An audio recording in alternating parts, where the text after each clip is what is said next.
Welcome to today's briefing. I will touch upon a number of important issues and then answer some of your questions as we usually do. Today is the 149th day of Russia's full-scale military aggression on Ukraine, in the heart of Europe. Despite devastating Russian losses of almost 40,000 soldiers, President Putin still tries to destroy Ukraine by military force. He throws more and more of his troops into the fire. Led by President Zelensky, Ukraine continues to fight for its survival. No one in the world expected us to survive the largest military assault in Europe after the Second World War. But despite all odds, we did. In 5 months, we have liberated over 1,000 villages and towns. More than 2,000 still remain occupied by the Russians. Ukraine has paid a very high price to defend its sovereignty and freedom, but we know that the price of losing them would be much higher. In your interviews, you often ask me, what is the status of peace negotiations? When will negotiations resume? When can a peace deal be reached? My answer is simple. When Russia begins to seek peace, not war. Right now, this is not the case. Look at events in Ukraine over the past 2 days. A Russian missile strike on a large humanitarian depot in Mykolaiv, destroying tons of humanitarian aid for children and elderly. A Russian shelling of a central market in Bakhmut, multiple casualties. Yesterday morning, another shelling of heavily populated areas in Kharkiv, killing at least 4 civilians and wounding 25, including a child. Tonight, 100 Russian missiles shelling Nikopol, killing at least 1 civilian. The world has not seen this scale of war crimes and crimes against humanity in decades. This does not look like Russia seeking peace. Unfortunately, Russia seeks war and terror. Russian targeting of civilians is deliberate. This is terrorism, and we demand to legally recognize Russia a terrorist state. What Russian officials say proves that they want war, not peace. Putin's spokesperson stated a few weeks ago that for the war to stop, Ukraine should lay down weapons and accept Russian demands. Putin's foreign minister this week said Russia once again expands its official war aims. Other Russian officials keep repeating that mantra, all objectives of their military aggression will be achieved. I want to make crystal clear, no one in the world has ever wanted this war except Russia and President Putin. And no other country wants peace as much as Ukraine. But the current reality on the ground is that a 40 million nation in Europe has to fight for its survival against military force and terror. Therefore, I have a request to you, media. Please, stop asking Ukraine when peace negotiations will resume and direct these questions to Moscow instead. When will Russia realize that this war will not succeed and it is time to end it and bring invaders back to their families? Russia's invasion is illegal and its forces have nothing to do on Ukrainian soil. The other question I often hear in interviews is the so-called war fatigue. You ask me whether I'm not concerned that foreign governments, in particular in Europe, may get tired of the war and its costs and stop supporting Ukraine. Well, the answer to this question is simple. If they do get tired, the costs will only increase. Putin leaves us all no choice other than to defend our way of life, our stability and well-being. Russia's war is not limited to Ukraine. Putin deliberately wants to ruin the stability and well-being of every European family. He uses energy and food as weapons to increase pressure. In Ukraine, Putin hits civilians with missiles. In Europe, he hits civilians with prices. This is a part of his doctrine. Putin wants to make the life of every European family as miserable as it is for Russian families. By doing so, he pursues 2 goals. First, he wants to show Russians that those wealthy Europeans and North Americans live no better than them, And second, he wants to dictate European governments what kind of concessions they must give to Russia. Ukraine stands in the way of these plans and protects other nations from Russia.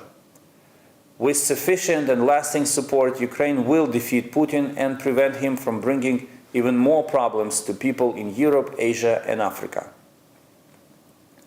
There will always be voices proposing to abandon Ukraine, give Putin what he wants, and maybe he will become more civil. This logic is flawed and dangerously naive. People who make such suggestions are either uninformed about threats coming from Russia or deliberately trying to mislead the public for Russia's benefit. Pacifying Putin by selling out Ukraine is a deal with the devil, which will not bring neither peace nor stability nor security for Europe and the world as a whole. Maximum support for Ukraine is the best guarantee of well-being and normal life for every European family. The cost of sanctions is actually minimal compared to the ability to live a normal life in security, freedom, and confidence. This is what is at stake, and what Putin tries to take away from all of us, not only Ukrainians. When I say maximum support for Ukraine, I mean primarily three things: weapons, sanctions, and accountability. We are deeply grateful to all partners who have been providing Ukraine with essential military assistance.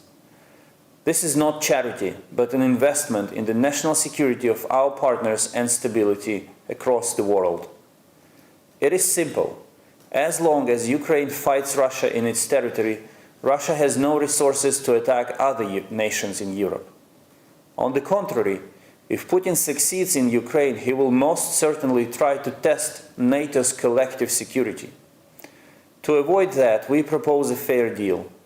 Partners provide Ukraine all the heavy weapons we need, while Ukraine uses them to defeat Russia in its territory and spare partners the need to fight themselves. We are capable of doing this and have proven it with a number of important victories over the past months.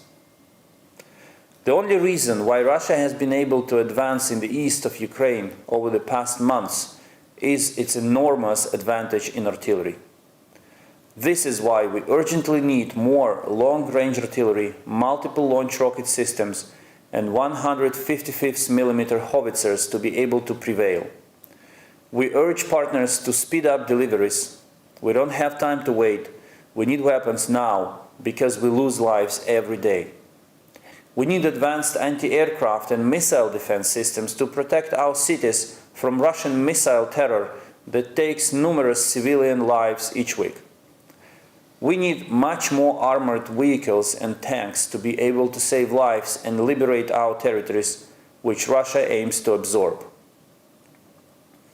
President Zelensky's message to partners is simple. Arm Ukraine now so that you don't have to fight yourselves later. We will do the job and destroy Russian evil, which aims to destroy not only us, but the entire democratic world. Russia's primary objective right now is to undermine Western military aid to Ukraine. To achieve that, Russian propaganda spreads disinformation on alleged misuse of Western weapons in Ukraine. I kindly ask you, please do not fall for this narrative because there is no evidence to back any of these false accusations. Ukraine has a well-functioning and advanced weapons control system called SOTA, S-O-T-A. All weapons logistics are also monitored by the NATO system LOG-FAS. Each item of provided support is closely monitored, and all of our partners in the United States, the European Union, and NATO have full confidence in Ukraine's weapons control. Russia pursues the same strategy with sanctions. They try to undermine them by saying that sanctions are ineffective or bring more harm to the countries which apply them. At the same time, paradoxically, Russia uses every opportunity to try to lift sanctions. They are even ready to play their Hunger Games with the world and use its naval blockade of Ukrainian ports to demand the lifting of sanctions. This is the best proof that sanctions actually do work effectively, harm the Russian economy, and reduce Russia's ability to continue its war on Ukraine and Europe. Sanctions pressure must be maintained and increased. In this context, I welcome the EU decision to adopt the seventh sanctions package on Russia. It is not as strong as it should be, but we are grateful for including some important positions, in particular the ban on imports of Russian gold. As long as Russia continues to wage its barbaric war and does not want to seek peace, the pressure must increase. We call on the EU to begin working on the eighth sanctions package without delay. The international Yermak Makfol group has developed a detailed plan of next sanctions on Russia and roadmaps on them which will effectively stop Putin's war machine. What we need is political will to proceed with these proposals. Cutting all energy dependence on Russia is a matter of survival for Europe. Take the energy gun away from Russian hands and protect ourselves from Putin's energy blackmail. Embargo on Russian gas may be difficult in the short term, but it will effectively disarm Putin and ensure a long-term stability in Europe. Next goal should be Russia's maritime trade. We also insist that all Russian TV channels must be banned from all cable and satellite networks. Russian state media has nothing to do with journalism, alternative views, or freedom of speech. This is pure state propaganda which has only one goal: to destroy democracies and the freedom of speech among all other freedoms. Banning Russian propaganda is the only way to protect democratic freedoms we hold dear. On the accountability front, Ukraine successfully cooperates with the International Criminal Court and other bodies to bring all Russian war criminals to account. Europe has not seen this scale of atrocity crimes since World War II. This is a matter of principle to bring their perpetrators to justice. Russians will pay for every drop of Ukrainian blood and tears. No matter how much time it takes us, all Russian war criminals will face trial. But it is not enough to prosecute the executives. None of these crimes would have been possible without the mother of all crimes, the crime of aggression. This is why we have initiated the creation of a special tribunal for the crime of aggression against Ukraine. This ad hoc tribunal will deal only with specific crime and prosecute Russia's top military and political leadership for planning, launching, and waging an aggressive war on Ukraine. The reason to create such a tribunal is that no other international legal mechanism provides tools to prosecute this crime. We call on all states to support the creation of the tribunal. We cannot let the crime of aggression against Ukraine go unpunished. Otherwise, the danger of war will be looming over every nation in Europe and the world. The possibility of war anywhere will be imminent if we do not punish Russia for what it has done. Ukraine's First Lady has concluded her 3-day visit to the United States. She met the presidential couple and a number of key US officials. Olena Zelenska has also become the first ever First Lady to address both chambers of the US Congress. In her powerful and moving speech, she told stories of Ukrainian families ravaged by war and called on members of the Congress to increase support to Ukraine. Ensure that we have enough weapons to protect ourselves while Russia is hit with further sanctions and designated a state sponsor of terrorism. On July 23rd, Ukraine's First Lady Olena Zelenska will gather the world's first ladies and gentlemen for an online summit. This is the second year Ukraine holds such a special event. We are the first country in the world to create an international platform for spouses of leaders. We believe that by joining their public weight and uniting efforts behind important humanitarian and social projects is impactful and helps transform societies for the better. This year's summit will be devoted to post-war recovery and human potential as the main driving force behind it. Furthermore, Ukraine's First Lady will launch an important fundraising campaign at the summit to purchase rapid response vehicles, which will be helping to save Ukrainian lives. Donations will be collected at the United 24 fundraising platform. I am confident the summit will be a very impactful event, and I encourage the media to follow the event this Saturday. Now I stand ready to answer some of your questions. And the first question comes from Daily Telegraph. Could we please have your assessment of the deal to unlock Ukraine's grain exports? Are there security guarantees from any Western allies to prevent Russia attacking Ukraine's southern ports or vessels traveling in and out of them? And does Kiev trust Russia to uphold its end of the deal? Ukraine does not trust Russia. I don't think anyone has reasons to trust Russia. We invest our trust in the United Nations as the driving force of this agreement, and as the institution, and personally the UN Secretary General, who also invests his reputation and his capacity in making sure that this deal works and that Russia does not break it as it has broken so many other deals and agreements. Roberta Lansara from Anconos, Italy. Can Kuleba give us a comment or an appeal or an address to Draghi? And what is his wish in the Italian governmental interregnum before the elections? Prime Minister Draghi is a big European. He is not only an Italian politician, he is a big European politician. And we regret the recent developments in Italian domestic politics, but it's Italy's internal affairs, and we do not interfere in them. Prime Minister Draghi is a man of principles, of integrity, and he's a capable leader. But it's up for Italians themselves to decide who should run their government.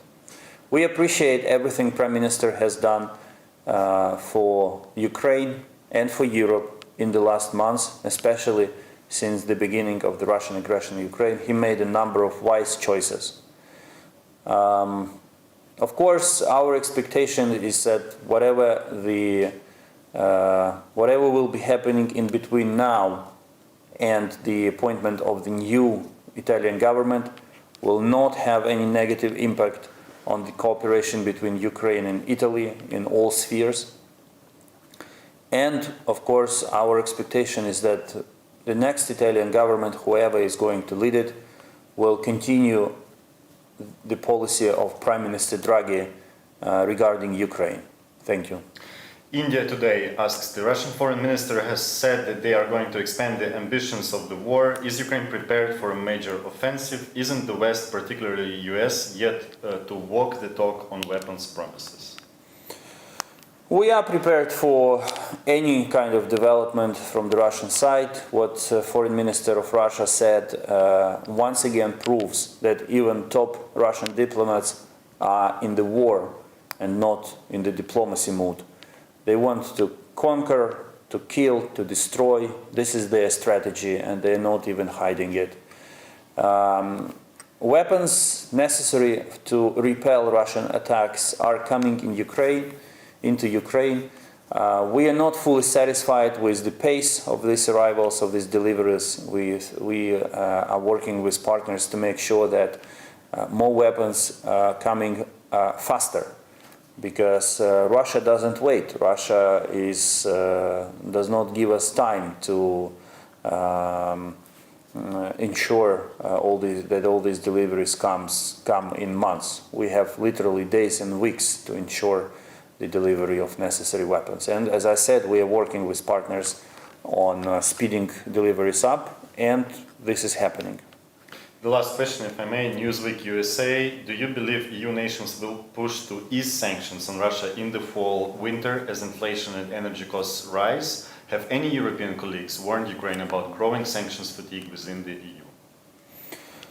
Well, we always have to assess risks appropriately. Of course, some forces in Europe will be putting pressure on the European Union and on member states to ease sanctions.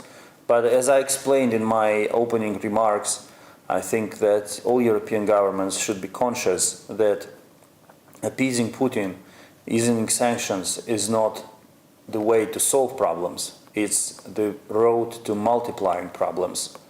We haven't heard any messages about sanctions fatigue, but with every next package being approved by the European Union, we are all approaching a historic moment of sanctioning gas.